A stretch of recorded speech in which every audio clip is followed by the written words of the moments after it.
Narito na ang mga malalaking balitang Central Luzon ngayong araw. Pagpapalawak ng territorial distribution ng Balibago Waterworks. Pinag-aaralan daw ng Sangguniang Panglunsod ng Angeles. 150-day election period, naging mapayapa sa Central Luzon ayon sa PRO3. Flexible work arrangement sa mga opisina ng gobyerno, aprobado na ng CSC. At Kapampangan content creators na We The Local, nagpaalala sa kapwa vloggers na manatiling makatotohanan.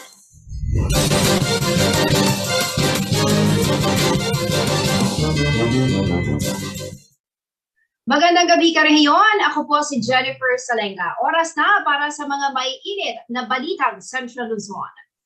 Nagpaalala ang Philippine Overseas Employment Administration o POEA sa mga kababayan natin nagbabalak makipagsapalaran sa ibayong dagat ngayong unti-unti nang nagbabalik sigla ang iba't ibang industriya. Ayon sa POEA, iyaking lehitimong ahensya na pag-aaplayan upang hindi mabiktima ng illegal recruiter. Narito ang report.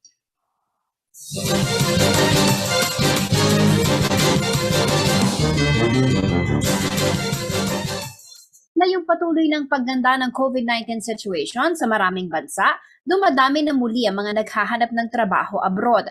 Kaya naman sa isang panayam, nagpaalala ang Philippine Overseas Employment Administration o POEA sa mga nais makipagsapalaran sa ibayong dagat na mag-ingat laban sa mga illegal recruiter.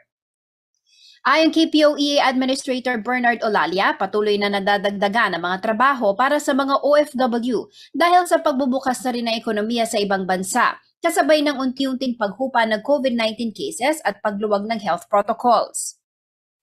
May mga bakanteng trabaho umano para sa mga seafarer dahil sa muling pagdami ng mga cruise ship na nagbabalik na sa kanilang operasyon. Nangangailangan din ng mga health worker gaya ng mga nurse at caregiver sa UK, Germany, New Zealand, Canada at Australia. Paalala ni Olalia, walang placement fee sa mga trabaho sa ilalim ng government-to-government agreement. Para naman sa skilled workers na kailangan sa European countries, hindi raw dapat mas mataas ang magiging monthly salary ng manggagawa sa kanyang placement fee. Dapat din daw tiyakin ng aplikante na lahitimo ang ahensya na pag-a-applyan nila ng trabaho upang hindi maging biktima ng illegal recruiters. Tandaan din umano na ang pagbabayad ng placement fees ay dapat sa huling bahagi na ng proseso ng aplikasyon. Jennifer Salenga, CLTV News.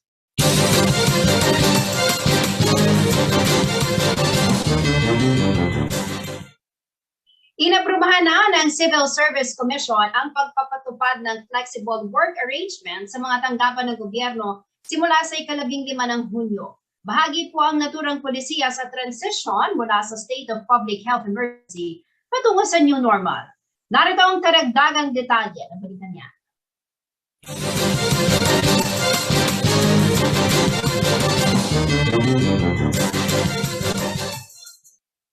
Simula sa June 15, maaari na raw ipatupad ang flexible work arrangement sa mga opisina ng gobyerno ayon sa Civil Service Commission o CSC.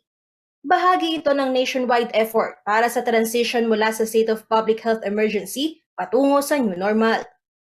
Sa pahayag na inilabas ng CSC, sakop ng polisiya ang nasa 1.7 milyon na empleyado ng gobyerno, anuman ang status ng kanilang appointment bilang parallel policy sa telecommuting law ng pribadong sektor. Layo ng polisiya na mapabuti ang work-life balance ng mga manggagawa, gamitin ang information and communications technology para sa remote work at makapagbigay ng resonableng work arrangement sa mga vulnerableng empleyado. Magsisilbi rin daw itong preventive measure upang maprotektahan ng kalusugan, kaligtasan at kapakanan ng mga opisyal ng gobyerno at mga empleyado habang tinitiyak ang patuloy na operasyon at epesyenteng paghahatid ng serbisyo publiko ng gobyerno. Tiwala naman ng CSC na ang higit na kakayahang umangkop ay hahantong sa pagtaas ng productivity habang ang work environment ay mas tumutugon sa mga natatanging pangangailangan ng mga empleyado. Ang polisiya, ikinatuwa naman na ilang mga kawani ng gobyerno sa Central Luzon na aming nakapanaya. Makakatulong ng konti. Siyempre, kung makakasave ka ng isang araw, di malaking bagay na rin yun sa pang-araw-araw na kuwan natin. Siyempre, kung may gagawin ka ng isang araw na kuwan, mabil mo na yun. Kesa naman sa 5 days na pasok mo, magiging 4 na araw na lang. Imbis po na yung yung pagpasok nila, magagamit yung gas ng nila, service, pwede nilang ilaan dun sa pagkain ng pamilya nila. Angelica Cara, CLTV News.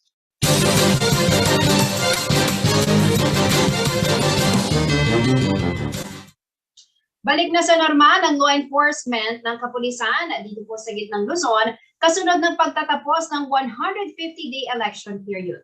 Sinabi naman ni Police Brigadier General Matthew Macay na sa pangkalahatan, naging mapayapang eleksyon sa rehiyon. 6 na election-related incidents ang naitala ng PRO3 at COMELEC. Karaniwan sa mga ito ay ukol sa liquor ban at vote buying. Sa paglulunsad naman ng 149 PNP COMELEC checkpoints sa buong Central Luzon, 30 na aresto na may dalang kontrabando, habang ang pagpapatupad ng gun ban ay nagresulta sa pagkakakumpiska ng 2,647 na iba't ibang klase ng armas at pagkahuli ng 400 suspects. 231 naman ang naaresto sa pagpapatupad ng search warrant, warrants of arrest, buy-bust operations, police response at iba pang operasyon kagaya ng Oplan-Bacan, Sita at Galugan.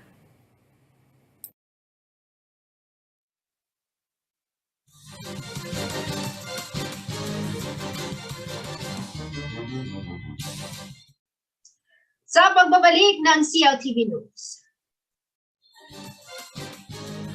Higit 1,000 kabalen na kinabang sa medical mission ng Kapitolyo.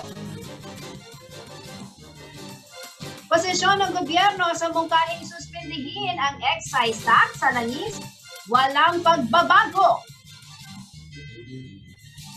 Ang Kapampangan content creators na We The Local nagpaalala sa kapwa vloggers na manatiling makatotohanan. Manatiling nakatutok para sa iba pa mga nangungunang balita ngayong araw.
Nagbabalik ang CLTV News at sa iba pang mga nangungunang balita na kinabang sa isinagawang medical mission ng Pamahalang Panlalawigan ng Pampanga ang mahigit 1,000 kabalen. Ito ay ginanap sa Brent-Sigao Convention Center nitong Martes, June 7. Nakibahagi ang mahigit 50 doktor at espesyalista mula sa private at district hospitals upang suriin ang iba't ibang karamdaman ng mga kabalen. Ang ilan sa mga ito ang sakit sa bato, problema sa mata, mga bukol at iba pa. Pinalalahanan naman ni Vice Governor Nidia Pineda ang lahat na samantalahin ang medical mission na isinasagawa ng lokal na gobyerno para sa kalusugan ng mga Kapampangan.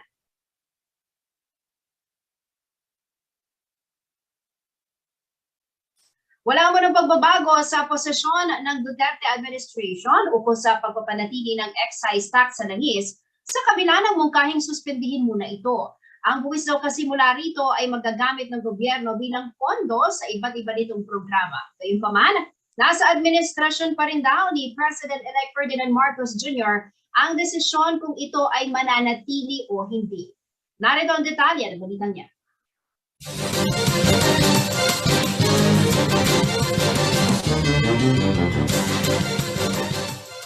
Wala pa rin pagbabago sa posisyon ng Administrasyong Duterte na panatilihin ang excise tax sa langis sa mungkahing suspendihin muna ito dahil sa pagtaas ng produktong petrolyo. Ayon kay Presidential Communications Secretary Martin Andanar, ang buwis kasi na makukuha mula rito ang pagkukunan ng pondo para sa mga programa ng gobyerno.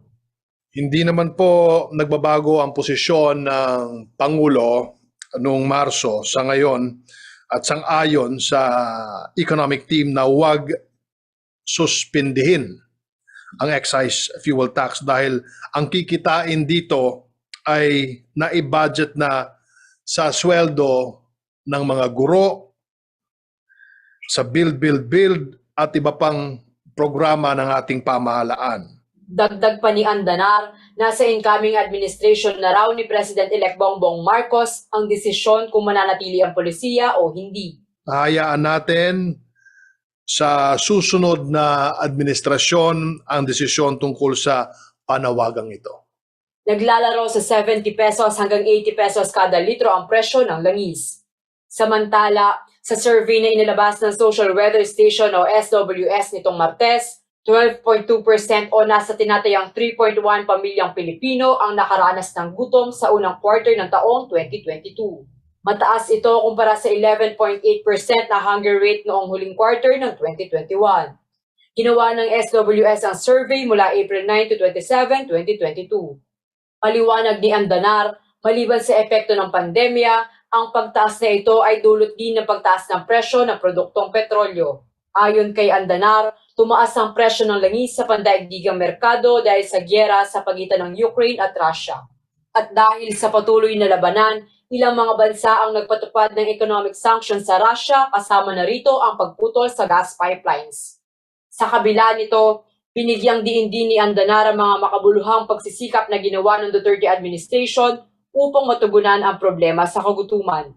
Kung inyong matatandaan po mga kababayan, nilikha ni Pangulong Duterte ang Interagency Task Force on Zero Hunger sa pamamagitan ng Executive Order number 101 noong January 2020. Kasama sa ating initiatives ang gulayan sa barangay at sa pamayanan programs at iba pang livelihood projects para mabawasan ang kagutuman. Kaya naman, bagaman may pagtaas sa bilang ng mga pamilyang Pilipino na nakakaranas ng gutom, mas mababa pa rin ng 12.2% ngayong Abril sa 16% nung huling bahagi ng 2020. Liana Canilaw, CLTV News.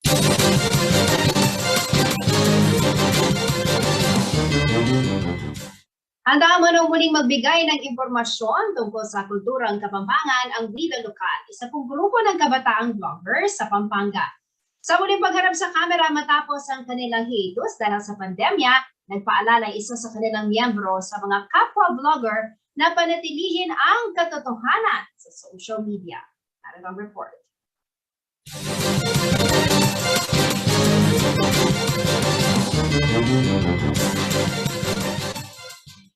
Matapos mahinto ang kanilang face-to-face production dahil na rin sa COVID-19 pandemic, muling nagbabalik sa harap ng kamera ang We The Local na isang grupo na binuo ng mga kabataang Kapampangan vloggers. Nakilala sila sa kanilang mga nakatutuwang videos at content na kapupulutan din ng aral tungkol sa amanong siswan at kulturang Kapampangan. Ayon kay Kevin Montalvo, content producer ng We The Local, hindi raw naging madali para sa kanila ang gumawa ng content sa kasagsagan ng pandemya. Kalagad yun na muro mag-shoot daw mga yan, may pandemic kayo, kaya show ka tal mga yan. So alis mo ngayon at yun ang bayong content na pwedeng palwal kayang public. And bayong restaurants kalupa da rin na pwede mong pakilala pa si bayo ka ng public. Kasi ilan mo rin, sigurado ko misdate ang lulwal, ang mamang kayang kilwal. Inabutan naman ng CLTV News ang We The Local na nagsushoot sa isang bagong bukas na food park dito sa Hensonville, Angeles City. Ayon sa content producer ng grupo na si Kevin Montalvo, Malaki raw ang papel na ginagampanan ng social media sa pagbibigay ng impormasyon sa taong bayan sa panahon ngayon. Nakatutulong din daw ito para muling makabangon ang mga negosyong pinadapa ng pandemya. Kita naman po na lalo na yung movement kayang social media. Anang karagula bagay, it's a huge part of our lives ngayon. Most of us karinta mo mumuna yung balita. Kalupan ng CLTV, you have a social media platform that's very active. So, karinta rin tao yung balita. In With the Local, makatamo rin. We're taking advantage of these platforms in order to not only to entertain but to educate rin kaya katamong kabalen about the Kapampangan language, yung Kapampangan culture. Ang po, syempre, running business na lalapit kaya katamong. Gamit ang infotainment genre, itinataguyod ng grupo ang pagmamahal sa sariling kultura at sa ama nung siswan o salitang Kapampangan. Bagamat patuloy na lumalaki ang bilang ng kanilang mga followers, aminado naman ang grupo na hindi nila kayang palitan ang mga mamamahayag dahil magkaiba ang sinusunod nilang disiplina. Bala mo lalako tala retang pipagalanda ring journalists. Retang may nigaral 4 years journalism, retang utsuking field, lakwas na ikayo na utsuking industry ngayon. Balumitan pigdalanan nyo. And that cannot be replaced karening ausandang vloggers. Payo ng We The Local para sa mga wannabe influencer, huwag abusuhin ang kalayaan sa paglikha ng content sa social media. Hindi raw dapat isakripisyo ang katotohanan para lang maging viral ang mga posts online. Nagpaalala pa ang grupo sa mga kapwa vloggers na huwag maging kabahagi ng talamak na pagpapakalat ng disinformation. Mumuna, the truth. Itagpeka mo muna mong dapat talnan ng ating kampapaluwal online. Kasi matsura king social media ngayon, alayang regulating commission, alayang MTRCB, alayang regulating commission na matsura naman siguro nung gatekeep talaring viewers tamo king internet. Pero happy na ini ang digital age. So, medyo magkasakit tamo. Ngayon nung i-regulate tala siguro, mika something na i-accredit dala rening vlogger sa reni, mapalyari siguro nung atin tamong something like of an MTRCB on the internet. May kiliti ang kada episode ng We The Local na mapapanood sa iba't ibang social media platform. Sa content ng mga ito, bagamat may humor ang execution, dumadaan daw sila sa konsultasyon ng mga language expert upang maipresenta ang makatotohanang sitwasyon at ebolusyon ng wikang Kapampangan na ngayon nanganganib ng makalimutan ng ilan. Karon po nga ng viewers po, please don't forget. Ayun po mga kalinguan, ngayon po makagawa. Be The Local po, like and subscribe po kay kaming YouTube and Facebook and also Twitter. Twitter, tingnan mo rin po. Instagram also, Be The Local. Paolo G. Santos, CLTV News.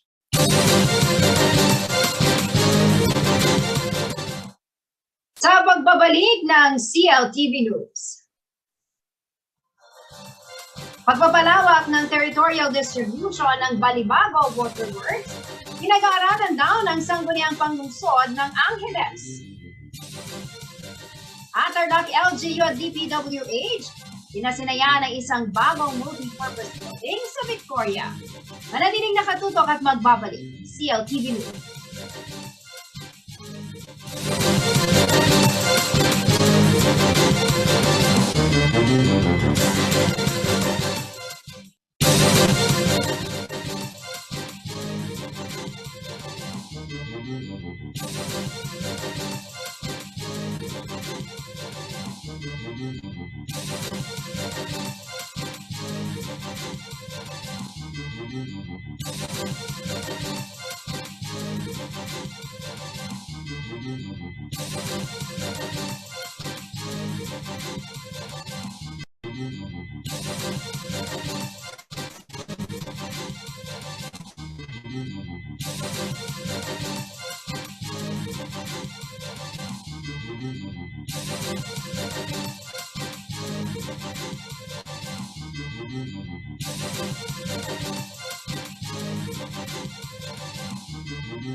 Nagbabalik ang CLTV News.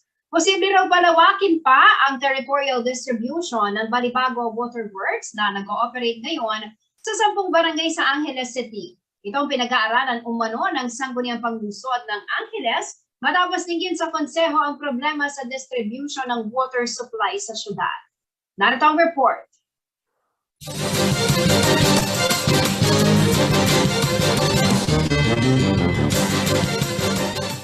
Wala kayong water service pero hanggang ngayon, wala kaming tubig. Ang problema lang po sa akin, hindi na ako nawawala, pero malakas pa po yung ihi ko. Yun lang po. Ganun lang po. Kaya, wala po yun. Ito ang daing ng mga barangay representative na dumalo sa hearing ng Committee on Public Utilities sa Konseho ng Angeles City, Martes ng June 7, 2022.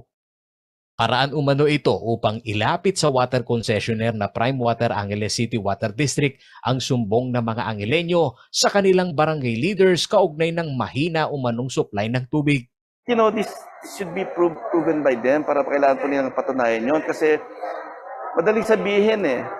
So, what they presented to us is only a panoramic thing na nakikita mo yung problema na solve nila. Pero now I'm requesting for a minute to each barangay to solve each and every concern of each barangay kasi iba-iba yan eh. Batid umano ni Konsehal Bonifacio na kahit na may mga bagong pulisiya ang National Economic Development Authority o NEDA na may kalayaan na pumasok ang mga private company na water concessionaire sa mga lungsod at bayan ay may kapangyarihan pa rin umano ang lokal na pamahalaan na tingnan ang pagtatalaga ng city government sa mga miyembro ng Board of Directors nito. The problem now is they have stated that even though there's a board in Angeles Water District, it is still upon their approval if they will follow them. Hindi. So ibig sabihin po, walang kwenta yung pagkaroon ng JV. Maybe they have the majority share, baka naintindihan ko yun. Pero na wala na po point yung karoon ng board ng water district. Di ba? So parang wala din kwenta. Unlike before, sila yung powerful pag sa water district. Ngayon wala na pong masyadong power. Bagamat mayorya ng 33 barangay sa lungsod ay sinusuplayan ng Prime Water ACWD, sinabi ni Bonifacio na may second big franchise water concessionaire silang naaprubahan 2 taon na ang nakalilipas. Ito ang Balibago Waterworks Company na may 25 years na prangkisa sa 10 barangay sa lungsod. Kasi they are part of the franchise for Balibago Water na kasabay niya yung Prime Water, no, which is there are 10 barangays, namely Putod, Pulong Kakutod, Pulong Maragol, Pandan, Tabon, Kapaya, Salapungan, and other barangays na kasama sa para po lumapad yung prangkisa nila. Kasi to solve the problem with regards to water quality, to the amount is being paid, and to the kung sino yung makapagbigay ng maganda service sa kanila. Paliwanag ni Bonifacio, kung pinaplano pa lang ng Prime Water ang surface water supply, di umano operational na ang surface water source ng Balibago Waterworks na galing sa Arayat Water Reservoir. Yes. From Arayat and then down to Magalang and then down to Angeles City. Kung mapapasin mo yung Kutod yung di ba dulo ng Angeles City from Magalang sa Kutod. So papasok mo dyan. So ginagawa na nila ngayon? Yes. Hindi na groundwater si... No. Meron po silang groundwater. That's for support pero surface water pa rin. Alam naman natin is Pampanga River is very abundant with regards sa kanyang tubig.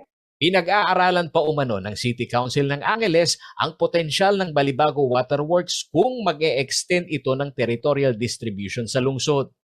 And if they can prove to us that they can manage that, we will give them. Lalo na may problema po sila sa Prime Water. Ngayon po siyempre because there's a need to have a hindi lang sole kasi pag sinano mo parang baka ma-question mga kami kada solo niya eh. Now, kung dalawa, o kung magaling ka talaga, dapat sa'yo lahat. Diba? Parang ganun. Kasi I'm more for free enterprise.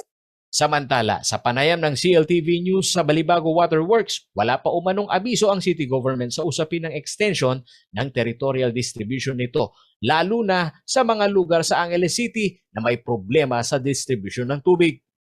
At this point, there has not been any official requests for us to really support the franchise area of Angeles Water District. So as I said, our company will really take care of our concessionaires sa existing service area po, no?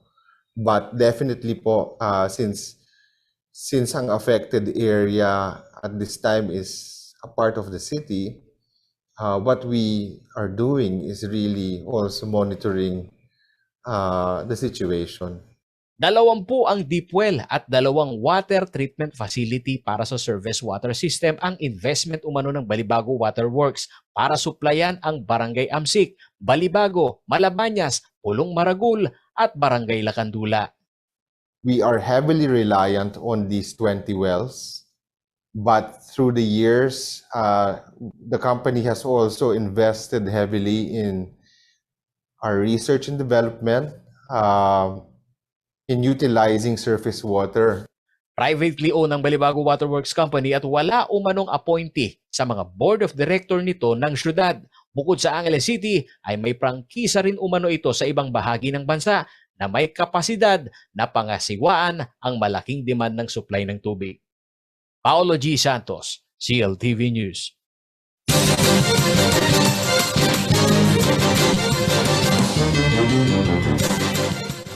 Pinasinayaan ng Department of Public Works and Highways o DPWH ang isang bagong gawang multipurpose facility sa Barangay San Andres, Munisipalidad ng Victoria ngayong June 8, Miyerkules.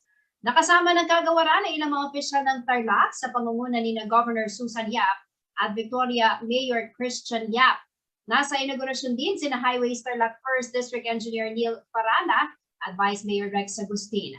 Ang halos 5 bilyong istruktura ay pinondohan sa ilalim ng 2021 national budget. Inaasahang makatutulong ang building sa mga residente ng lugar para sa paghatid ng basic health services at pagsasagawa ng iba't ibang sports at social activities.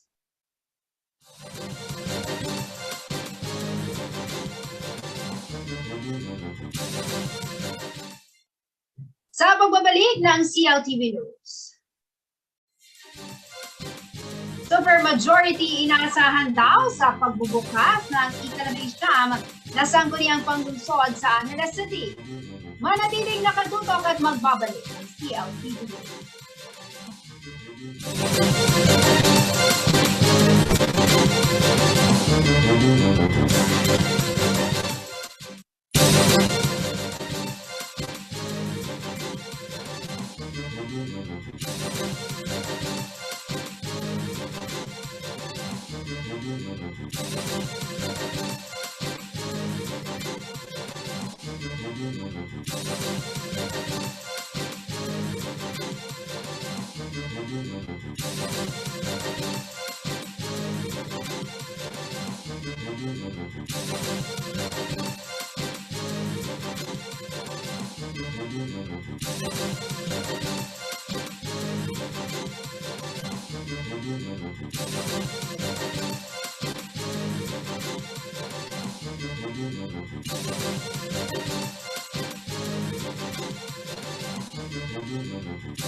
Nagbabalik ang CLTV News.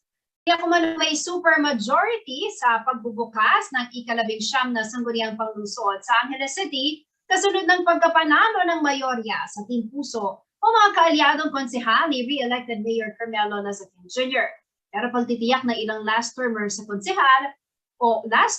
konsehal, kahit sila ay kaalyado, maibibigay pa rin umano sa tao ang mandato ng konseho na may babalanse ang sistema ng pangungobyerno. Narito ang report.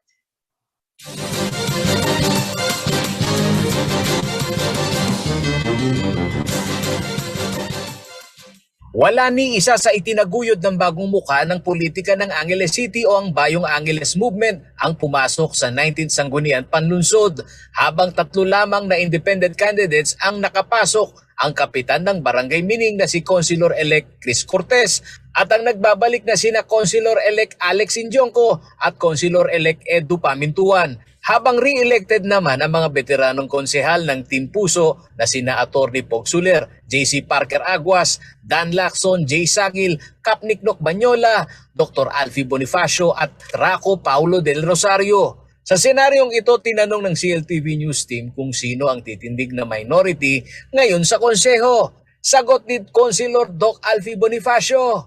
Wala daw. Sabi nila, I think wala daw. Gusto lahat sumama sa majority. So, yun po yung what we see, no? We are still talking, no? Aminado si Bonifacio na hindi dapat mawala ang minorya, ngunit ito'y under negotiation pa, lalo't may 3 naman umanong nakapasok na hindi kapartido. Magandang tanong yan, no, Sir Paolo. Kasi hindi naman pwedeng walang minority. And there are 3 new personalities which are hindi po namin sa team.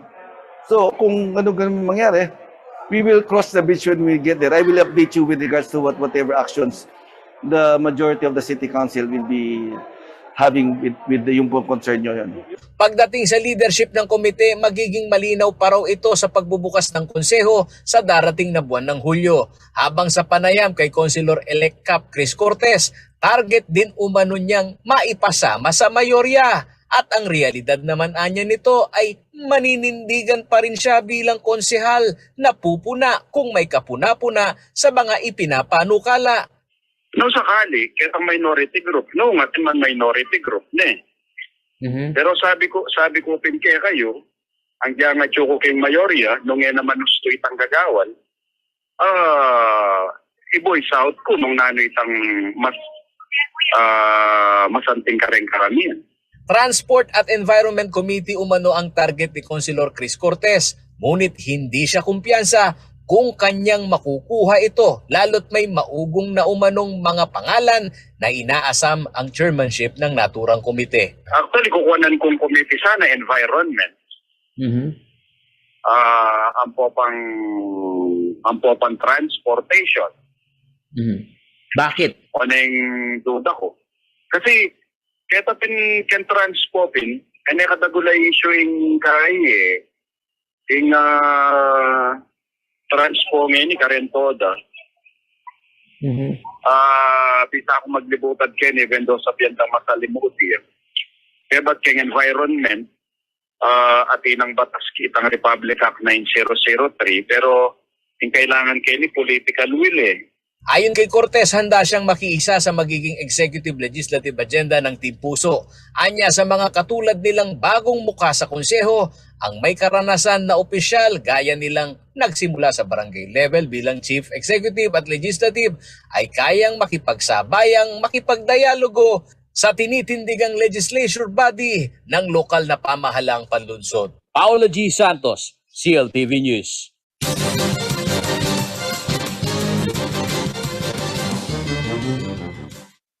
Alamin naman po natin ang magiging lagay ng panahon mula kay Ginong Manny Esguerra, ang Chief Weather Forecaster ng Pangasinan Flora.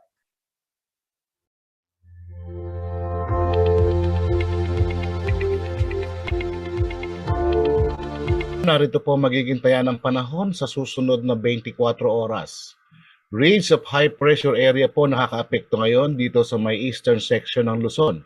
Ibig pong sabihin ay magiging maalinsangan po o mainit ang ating magiging pakiramdam sa araw na ito.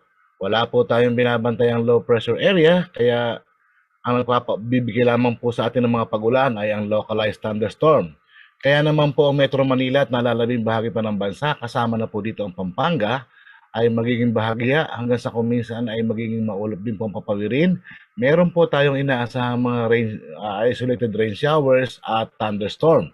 Ito po ay dulot nga ng localized thunderstorm. So pinag-iingat pa rin po ang lahat dahil mainit, maalinsangan at magdali rin po ng gamit panangga sa araw, panangga sa ulan dahil meron po tayong isolated rain showers. Pinag-iingat po ang lahat.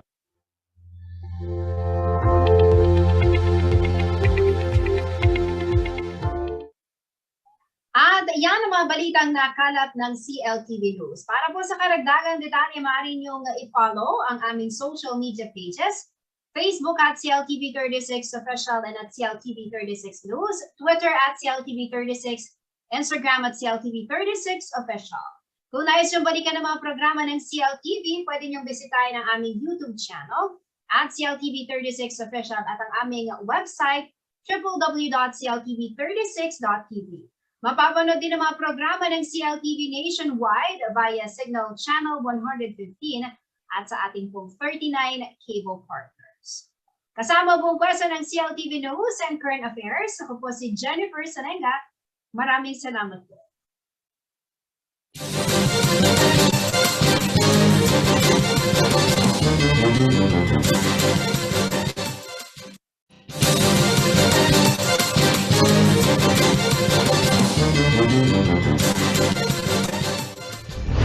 Narito na ang mga malalaking balitang Central Luzon ngayong araw. Pagpapalawak ng territorial distribution ng Balibago Waterworks. Pinag-aaralan daw ng Sangguniang Panglunsod ng Angeles.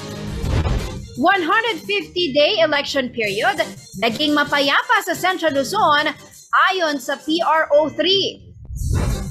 Flexible work arrangement sa mga opisina ng gobyerno, aprobado na ng CSC. At Kapampangan content creators na We The Local, nagpaalala sa kapwa vloggers na manatiling makatotohanan.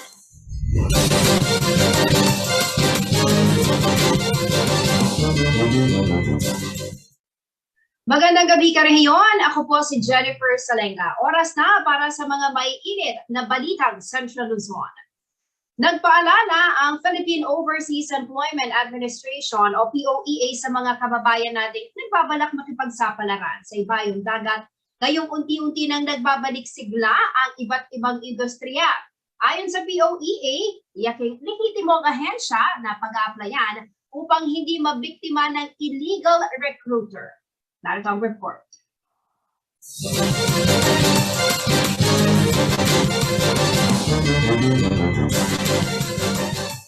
Ngayong patuloy ng pagganda ng COVID-19 situation sa maraming bansa, dumadami na muli ang mga naghahanap ng trabaho abroad. Kaya naman sa isang panayam, nagpaalala ang Philippine Overseas Employment Administration o POEA sa mga nais makipagsapalaran sa ibayong dagat na mag-ingat laban sa mga illegal recruiter.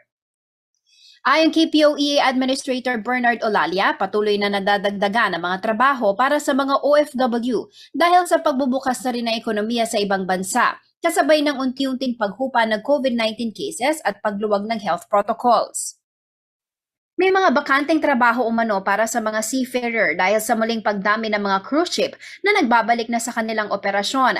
Nangangailangan din ng mga health worker gaya ng mga nurse at caregiver sa UK, Germany, New Zealand, Canada at Australia. Paalala ni Olalia, walang placement fee sa mga trabaho sa ilalim ng government-to-government agreement. Para naman sa skilled workers na kailangan sa European countries, hindi raw dapat mas mataas ang magiging monthly salary ng manggagawa sa kanyang placement fee. Dapat din daw tiyakin na aplikante na lahitimo ang ahensya na pag-aaplayan nila ng trabaho upang hindi maging biktima ng illegal recruiters. Tandaan din umano na ang pagbabayad ng placement fees ay dapat sa huling bahagi na ng proseso ng aplikasyon. Jennifer Salenga, CLTV News.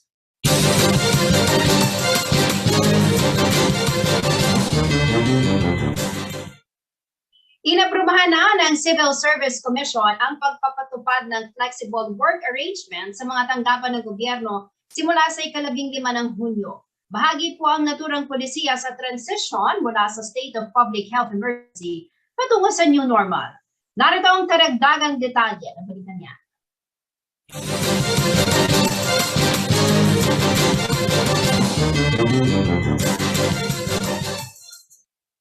Simula sa June 15, maaari na raw ipatupad ang flexible work arrangement sa mga opisina ng gobyerno ayon sa Civil Service Commission o CSC. Bahagi ito ng nationwide effort para sa transition mula sa state of public health emergency patungo sa new normal. Sa pahayag na inilabas ng CSC, sakop ng polisiya ang nasa 1.7 milyon na empleyado ng gobyerno, anuman ang status ng kanilang appointment bilang parallel policy sa telecommuting law ng pribadong sektor. Layo ng polisiya na mapabuti ang work-life balance ng mga manggagawa, gamitin ang information and communications technology para sa remote work at makapagbigay ng resonableng work arrangement sa mga vulnerableng empleyado. Magsisilbi rin daw itong preventive measure upang maprotektahan ng kalusugan, kaligtasan at kapakanan ng mga opisyal ng gobyerno at mga empleyado habang tinitiyak ang patuloy na operasyon at epesyenteng paghahatid ng serbisyo publiko ng gobyerno. Tiwala naman ng CSC na ang higit na kakayahang umangkop ay hahantong sa pagtaas ng productivity habang ang work environment ay mas tumutugon sa mga natatanging pangangailangan ng mga empleyado. Ang polisiya, ikinatuwa naman na ilang mga kawani ng gobyerno sa Central Luzon na aming nakapanaya. Makakatulong ng konti. Siyempre, kung makakasave ka ng isang araw, di malaking bagay na rin yun sa pang-araw-araw na kuwan natin. Siyempre, kung may gagawin ka ng isang araw na kuwan, mabil mo na yun. Kesa naman sa 5 days na pasok mo, magiging 4 na araw na lang. Imbis po na yung yung pagpasok nila, magagamit yung gas ng nila, service, pwede nilang ilaan dun sa pagkain ng pamilya nila. Angelica Cara, CLTV News.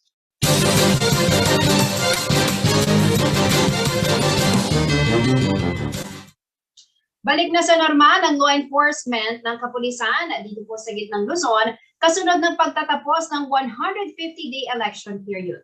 Sinabi naman ni Police Brigadier General Matthew Macay na sa pangkalahatan, naging mapayapang eleksyon sa rehiyon.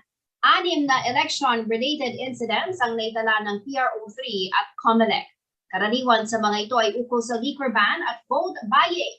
Sa paglulunsad naman ng 149 PNP COMELEC checkpoints sa buong Central Luzon, 30 na aresto na may dalang kontrabando, habang ang pagpapatupad ng gun ban ay nagresulta sa pagkakakumpiska ng 2,647 na iba't ibang klase ng armas at pagkahuli ng 400 suspects. 231 naman ang naaresto sa pagpapatupad ng search warrant, warrants of arrest, buy-bust operations, police response at iba pang operasyon kagaya ng Oplan Bacan, Sita at Galugan.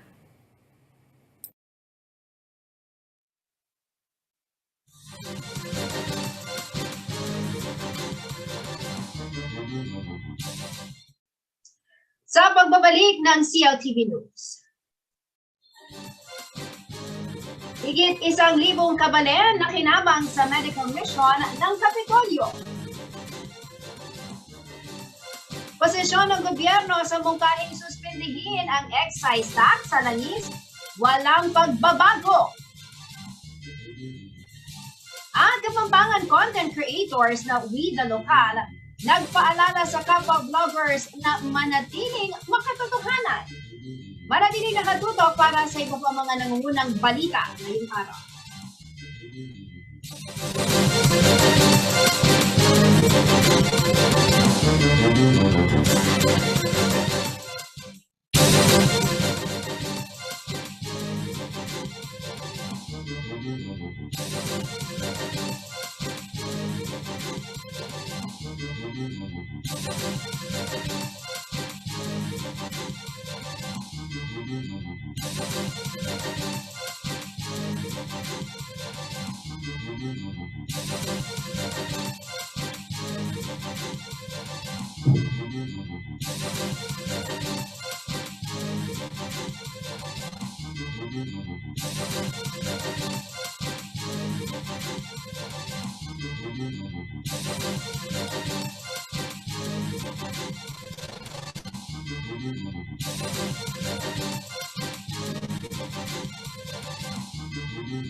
Nagbabalik ang CLTV News at sa iba pang mga nangungunang balita na kinabang sa isinagawang medical mission ng Pamahalang Panlalawigan ng Pampanga ang mahigit 1,000 kabalen. Ito ay ginanap sa Bransigiao Convention Center nitong Martes, June 7.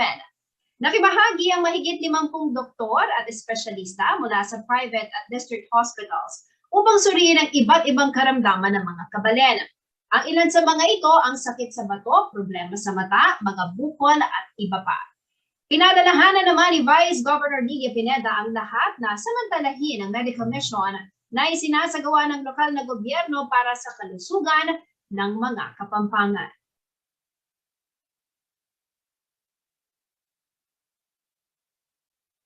Wala mo ng pagbabago sa posisyon ng Duterte administration ukol sa pagpapanatili ng excise tax sa langis sa kabila ng mungkahing suspendihin muna ito. Ang buwis daw kasi mula rito ay magagamit ng gobyerno bilang pondo sa iba't iba nitong programa. Gayunpaman, nasa administrasyon pa rin daw ni President-elect Ferdinand Marcos Jr. ang desisyon kung ito ay mananatili o hindi. Narito ang detalye ng balitang niya.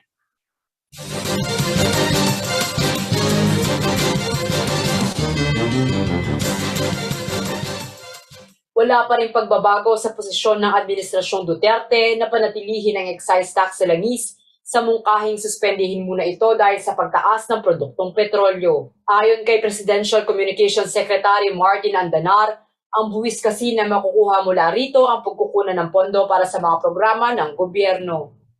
Hindi naman po nagbabago ang posisyon ng Pangulo noong Marso sa ngayon at sang-ayon sa economic team na huwag suspindihin ang excise fuel tax dahil ang kikitain dito ay na-budget na sa sweldo ng mga guro, sa Build at iba pang programa ng ating pamahalaan.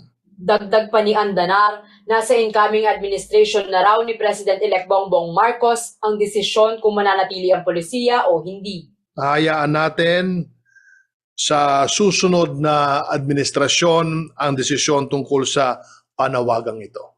Naglalaro sa 70 pesos hanggang 80 pesos kada litro ang presyo ng langis. Samantala, sa survey na inilabas ng Social Weather Station o SWS nitong Martes, 12.2% o nasa tinatayang 3.1 pamilyang Pilipino ang nakaranas ng gutom sa unang quarter ng taong 2022. Mataas ito kumpara sa 11.8% na hunger rate noong huling quarter ng 2021. Ginawa ng SWS ang survey mula April 9 to 27, 2022. Paliwanag ni Andanar, maliban sa epekto ng pandemya, ang pagtaas na ito ay dulot din ng pagtaas ng presyo ng produktong petrolyo. Ayon kay Andanar, tumaas ang presyo ng langis sa pandaigdigang merkado dahil sa gyera sa pagitan ng Ukraine at Russia. At dahil sa patuloy na labanan, ilang mga bansa ang nagpatupad ng economic sanctions sa Russia, kasama na rito ang pagputol sa gas pipelines. Sa kabila nito, binigyang diin din ni Andanar ang mga makabuluhang pagsisikap na ginawa ng Duterte administration upang matugunan ang problema sa kagutuman. Kung inyong matatandaan po, mga kababayan, nilikha ni Pangulong Duterte ang Interagency Task Force on Zero Hunger sa pamagitan ng Executive Order number 101 noong January 2020. Kasama sa ating initiatives ang gulayan sa barangay at sa pamayanan programs at iba pang livelihood projects para mabawasan ang kagutuman. Kaya naman, bagaman may pagtaas sa bilang ng mga pamilyang Pilipino na nakakaranas ng gutom, mas mababa pa rin ng 12.2% ngayong Abril sa 16% nung huling bahagi ng 2020. Liana Canilaw, CLTV News.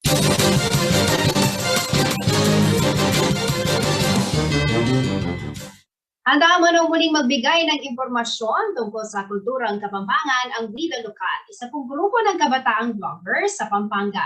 Sa muling pagharap sa kamera matapos ang kanilang hiatus dahil sa pandemya, nagpaalala isa sa kanilang miyembro sa mga kapwa-vlogger na panatilihin ang katotohanan sa social media. Narito ang report.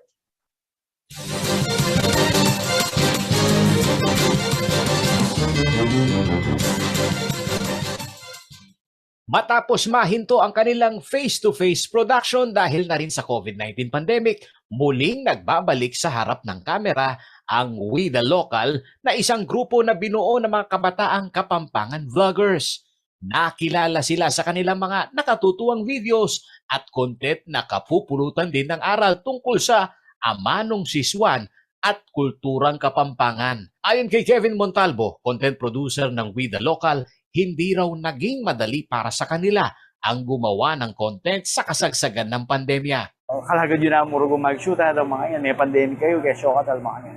So alis mo ngayon at yun ang bayong content na pwedeng palwal kayong public. And bayong restaurants kalupa da rin na pwede mong pakilala pa si bayo ka ng public. Kasi ilan mo rin, sigurado ko misdate ang lulwal, ang mamang kayong kilwal.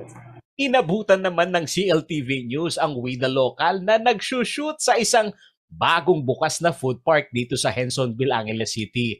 Ayon sa content producer ng grupo na si Kevin Montalvo, malaki raw ang papel na ginagampanan ng social media sa pagbibigay ng impormasyon sa taong bayan sa panahon ngayon. Nakatutulong din daw ito para muling makabangon ang mga negosyong pinadapa ng pandemya. Kita naman po na lalo na yung movement kayang social media. Anong karagula bagay, it's a huge part of our lives ngayon. Most of us, karinta mo mumuna yung balita. Kalupan ng CLTV, you have a social media platform that's very active. So, karinta ako rin tao yung balita. In We The Local, makanta mo rin. We're taking advantage of these platforms in order to not only to entertain but to educate rin kaya katamong kabalen about the Kapampangan language, yung Kapampangan culture, Ako syempre running business na lalapit ako tama. Gamit ang infotainment genre, itinataguyod ng grupo ang pagmamahal sa sariling kultura at sa ama nung siswan o salitang Kapampangan. Bagamat patuloy na lumalaki ang bilang ng kanilang mga followers, aminado naman ang grupo na hindi nila kayang palitan ang mga mamamahayag dahil magkaiba ang sinusunod nilang disiplina. Bala mo lalako tala retang pipagalandareng journalist. Retang may nigaral 4 years journalism, retang utsuking field, lakwas na ikayo na utsuking industry nga ni. Balumit ang pigdalanan nyo. And that cannot be replaced karening ausandang vloggers. Payo ng We The Local para sa mga wannabe influencer, huwag abusuhin ang kalayaan sa paglikha ng content sa social media. Hindi raw dapat isakripisyo ang katotohanan para lang maging viral ang mga posts online. Nagpaalala pa ang grupo sa mga kapwa vloggers na huwag maging kabahagi ng talamak na pagpapakalat ng disinformation. Mumuna, the truth. Itaypeka mo muna mong dapat talnan ng ating kampapaluwal online. Kasi matsura king social media ngayon alayang regulating commission, alayang MTRCB, alayang regulating commission na matsura naman siguro nung gatekeep talaring viewers tamo king internet. Pero happy na ang digital age. So medyo magkasakit tamo. Ngayon nung i-regulate tala siguro mika something na i-accredit dala rening vlogger sa reni. Mapalyari siguro nung atin tamong something like of an MTRCB on the internet. May kiliti ang kada episode ng We The Local na mapapanood sa iba't ibang social media platform. Sa content ng mga ito, bagamat may humor ang execution, dumadaan daw sila sa konsultasyon ng mga language expert upang maipresenta ang makatotohanang sitwasyon at ebolusyon ng wikang Kapampangan na ngayon nanganganib ng makalimutan ng ilan. Karon po nga ng viewers po, please don't forget. Ayun po mga kalinguan, ngayon po makagawa. We The Local po, like and subscribe po kay kaming YouTube and Facebook and also Twitter. Instagram also, We The Local. Paolo G. Santos, CLTV News.